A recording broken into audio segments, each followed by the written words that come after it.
sur sa page Facebook, à travers les témoignages du centre de rétention administrative de Valence. Il a été arrêté effectivement à Saragosse. Saragosse, c'est pas très loin de Valence. كان رايح لبرشلونة وكان حابش يروح يعاود يولي لفرنسا parce qu'il a compris qu'il pouvait pas se réfugier au Portugal. وهنا il a été suivi par des policiers en civil espagnols, les حكموه, où l'avocat confirme qu'il y a une opération d'expulsion.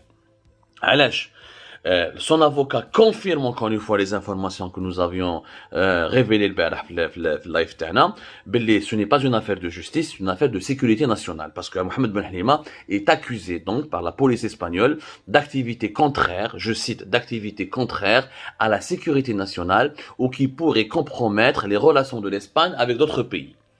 Claire, l'accusation elle est claire. Et il est accusé d'activités contraires à la sécurité nationale qui pourraient compromettre les relations de l'Espagne avec d'autres pays. Yani l'Espagne, pire encore que la France ne veut pas l'accueillir sur son territoire, mais l'Espagne veut l'expulser carrément vers le pays d'origine parce qu'elle estime que Mohamed Ben Halima a fait, à travers son militantisme contre l'institution militaire algérienne, à travers les révélations, notamment à l'affaire Bounouira, il a menacé la sécurité nationale de l'Espagne parce que l'Espagne est un partenaire stratégique important de l'Algérie et la présence de Mohamed Ben Halima sur le territoire espagnol pourrait donc compromettre les relations de l'Espagne avec l'Algérie.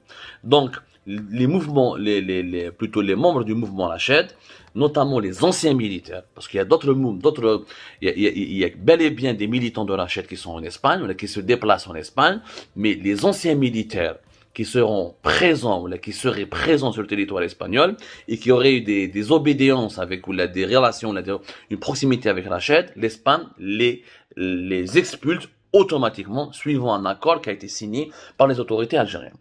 Maintenant, comme la problématique bien France à l'Algérie, la France n'est pas alignée sur la position de l'Algérie, c'est-à-dire elle n'a pas voulu remettre un MRDZ, elle n'a pas voulu remettre Hicham Aboud, elle n'a pas voulu remettre votre serviteur Abdou Semmar, elle n'a pas voulu remettre Farhat Mhenni, mais elle a accepté de ne pas héberger ni de donner les papiers à Mohamed Ben Halima pour la simple raison qu'elle estime que on ne peut pas révéler des informations sur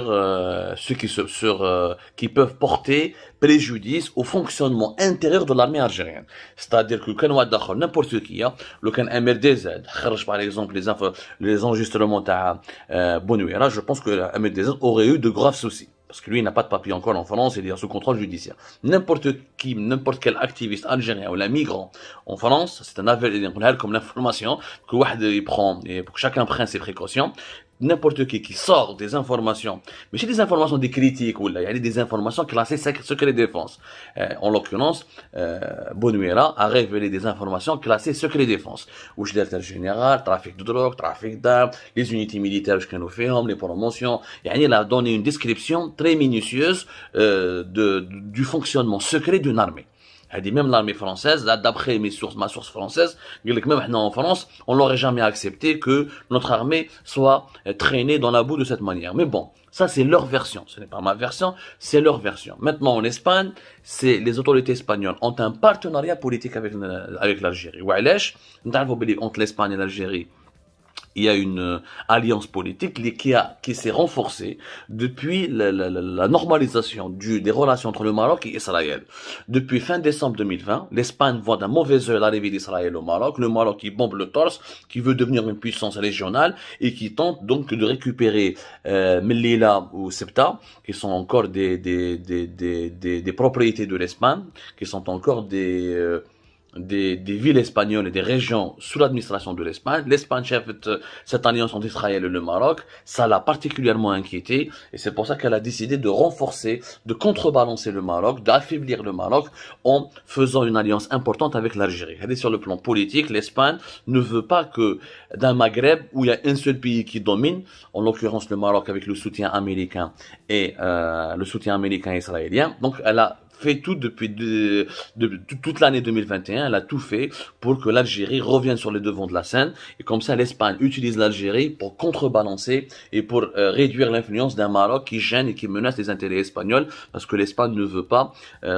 donner ou la rétrocéder les deux villes, les deux régions encore espagnoles au Maroc où l'Espagne a le détroit de Gibraltar, énormément d'enjeux et d'intérêts au Maroc. C'est très compliqué, ça c'est un jeu de géopolitique. Économiquement bien sûr, l'Algérie premier fournisseur de gaz, Pas tout le temps, parce que le gaz de schiste américain, par certaines périodes, il est en train de devenir, depuis 2020, depuis 2019, 2020, 2021, il concurrence énormément le gaz algérien. Donc l'Algérie, les États-Unis sont en train de s'imposer comme le premier fournisseur, mais ça reste que le gaz algérien, il est important pour l'Espagne. Je signale, je te fais un mobile, ça n'a rien à voir avec la loi. Hakaïta Mohamed Ben Hnima. Donc c'est malheureusement, ça échappe à la justice espagnole, parce que la convention, voilà, la convention d'extradition qui a été signée entre l'Algérie et l'Espagne, donc nous verrons le journal officiel, il y a une convention. Voilà, la convention entre l'Espagne et l'Algérie. Cette convention, elle a été publiée dans le journal officiel algérien le 12 mars 2008. Elle a été négociée entre 2006 et 2007 bien l'Algérie et l'Espagne. Vous voyez, la convention, elle précise clairement aucune extradition n'est possible entre l'Espagne et l'Algérie pour des motifs politiques. C'est-à-dire que l'Espagne ne peut pas extrader un Algérien, la justice espagnole ne peut pas extrader un ressortissant algérien qui est poursuivi ou là, par la justice algérienne pour des motifs politiques. Et cette convention, déjà, elle est claire. C'est la convention Haïlik. C'est le 12 mars 2008. Tout est clair. Quand il y a des risques de torture, de mauvais traitements, la justice espagnole ne peut pas accepter l'extradition d'un ressortissant algérien. Par contre, les crimes terroristes sont acceptés par la justice espagnole et ils sont considérés comme passibles d'extradition vers l'Algérie. Maintenant, l'affaire n'est pas au niveau de la justice espagnole, elle est entre deux services de renseignement. Ça concerne un demandeur d'asile, apparemment, Mohamed Ben Hnima, qui a été totalement débouté. Maintenant, l'Espagne n'accepte pas sa demande d'asile puisque son avocat a confirmé encore une fois à l'AFP qu'il y a une procédure d'expulsion à son encontre. Donc, l'Espagne a refusé de lui donner l'asile. L'Espagne ne lui a pas notifié un refus. Visiblement, elle lui a notifié un refus puisqu'il y a une procédure d'expulsion. Le risque finalement, ça c'était les faits, rien que les faits. Maintenant, une dernière petite lecture personnelle. Le risque effectivement, c'est que Mohamed Ben Hnima risque d'être maltraité en Algérie. Il risque d'être violenté, malheureusement comme beaucoup de détenus. C'est un risque très élevé. Ses droits citoyens et civiques ne risquent pas d'être respectés. Donc encore une fois, qu'il m'a coûté comme le barah. Ce dossier, à la lumière des événements, à la lumière des nouvelles informations qui nous sont parvenues, puisque ce dossier est géré entre deux services de renseignement et entre plusieurs services de renseignement, algérien, français et espagnol, et c'est un dossier qui est sécuritaire, donc c'est pas un dossier judiciaire. Il est peut-être temps, et vu que la justice algérienne n'est pas indépendante, et vu que l'Algérie estime que Mohamed Ben Hnima a touché à la sécurité nationale avec l'affaire Bougnouela, l'enquête elle est toujours en cours, mais on n'entend plus parler, le tribunal militaire de Blida. Depuis février, elle a été complètement étouffée. Je pense qu'encore une fois que la meilleure solution, c'est que pour que l'Espagne ne soit pas compromise dans une affaire d'atteinte aux droits de l'homme, que l'Espagne organise elle-même un procès pour Mohamed Ben Hnima en Espagne. الحل الوحيد باش نخرجوا باش ما يصيرناش كيما l'affaire à Mohamed Abdallah, parce que Mohamed Ben Hnima c'est une affaire plus grave que l'affaire à Mohamed Abdallah, parce que les services de sécurité algériens sont beaucoup plus acharnés contre Ben Hnima que contre Mohamed Abdallah. La seule solution pour garantir les droits civiques et les droits de l'homme et la dignité de Ben Hnima est d'organiser un procès dans un pays neutre, l'Espagne, où les autorités algériennes pourraient déléguer leurs représentants en donnant toutes les preuves qui, selon les autorités algériennes, seraient accablantes et que Ben Hnima menaçait la sécurité nationale. Et les autorités espagnoles pourraient, en toute neutralité, en toute impartialité plutôt, en toute objectivité, essayer de rendre un jugement. Et même si Ben Hnima doit faire de la prison, je pense qu'il vaut mieux pour lui qu'il la fasse en Espagne plutôt qu'en Algérie, où il risque d'être vraiment très maltraité parce qu'il risque de passer devant la justice militaire. Je pense que c'est la seule solution. Un procès pour Ben Hnima en Espagne.